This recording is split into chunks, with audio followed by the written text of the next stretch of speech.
Hello everybody. I wanted to do a series about my history for a while now. One of the main reasons why I wanted to do this series on my history is because something that I read from Malak Ibrahim Admasu Janvari. He is, if you don't speak Amharic, then you won't know what this name means, but he's one of the most renowned religious personalities in my country. One thing that he mentioned in his book, Kokaha Hamanut, or it means the rock of faith, he was describing the necessity of having an introduction with a book. And part of the reason for the introduction is to know who the author is, why he's writing about the topic, and what makes him qualified to even talk about this topic. And before I get into my history, I think I need to kind of set the stage in terms of the lay of the land. As a child, you barely know what is going on in the world, in life.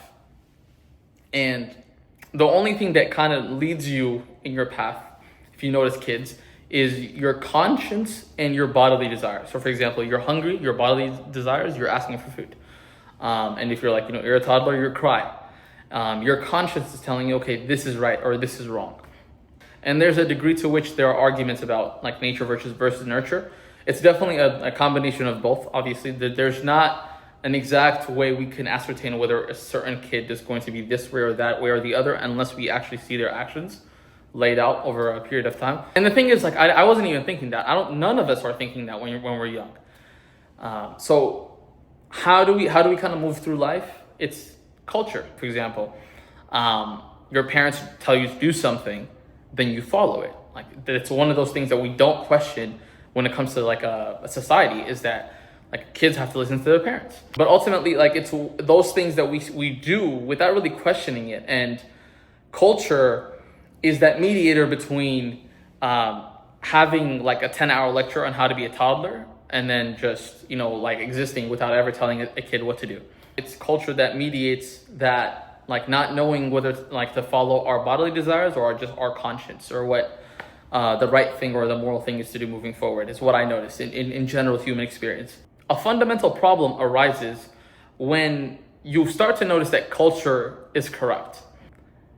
It's not that culture is entirely corrupt, but there are aspects of it that are corrupt that lead to certain ends that are problematic.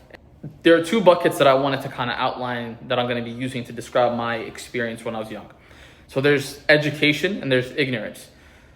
So ignorance, if I can define it as simply as possible, is assumption without verification. Have you ever heard someone say, in a conversation or in an argument or in a fight, they say, I just assumed you do this or that. Oh, I assumed it was like this. Ignorance is assumption without verification. And it's an aspect of what I just mentioned in terms of culture mediating between just giving a child a 10-hour lecture about how to walk, but or just telling it to just, put a step over the other. Ignorance more or less is baked into how to participate into culture. And the reason why is because the tax of verifying whether something is right or wrong is too high. If we had to sit down and try to understand every single thing that we do, the tax of trying to verify whether or not that thing, those things that we do on a day-to-day basis is right, is too high, man. It's just impossible to figure out. And so there's so many things that we kind of leave to the side. We just kind of do. We don't really understand. We just kind of do them. So we usually, this is why culture kind of goes unchecked for the most part. Culture just ends up staying the same, with very minor changes.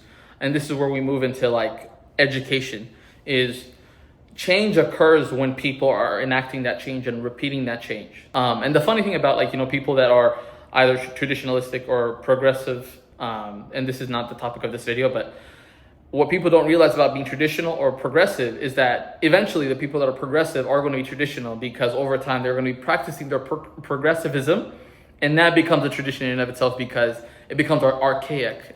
It ends up defeating its own purpose of being progressive. And so it starts as curiosity from noticing the mismatch between culture and reality. You have to figure out why this thing is the way that it is, what's a possible alternative to replace this thing, because clearly it's not helping people, and it's also a cost-benefit analysis. You can't change everything. There are certain things that you have to kind of leave because the cost of changing them is greater than the cost of what they're causing, the chaos that they're causing. Go through my life right now. I can describe my life from 0 to 14 with a few words. So being cool with friends, getting girls, good grades, TV, Saturday church, fight/enjoying my parents, and cousins, and plus video games. As a child, it was the case that I wanted to gratify myself any chance that I got. Some of you may relate to that. And I'm mentioning that part of my life to initiate insight into who I am today, how those times from 0 to 14 have resulted in the place that I'm at today at 25, and who I am striving to be. The reason I wanted to bring up the topic of culture and choices earlier on is that there is no reason to regret your childhood. It's not to say that it's completely forgiven. It is something that we all have to atone for. But there's still the reality that you're still new. We're all new. And we did what we thought was right at the time. Whether or not we listened to our desires and did whatever it is to gratify them, like at the expense of whoever, or whether we listened to our conscience and did what was right. But here's the kicker. This is also another reason why I'm making this video. You're not a newbie anymore. You're not a kid anymore. So acting in favor of your desires instead of your conscience has dire consequences. And no one gets away with that, whether in this life or the next. Yeah, this is going to be the first part. If people end up watching this and kind of makes sense to them, hopefully you'll follow along as I explain what the shift from Ethiopia to America was like.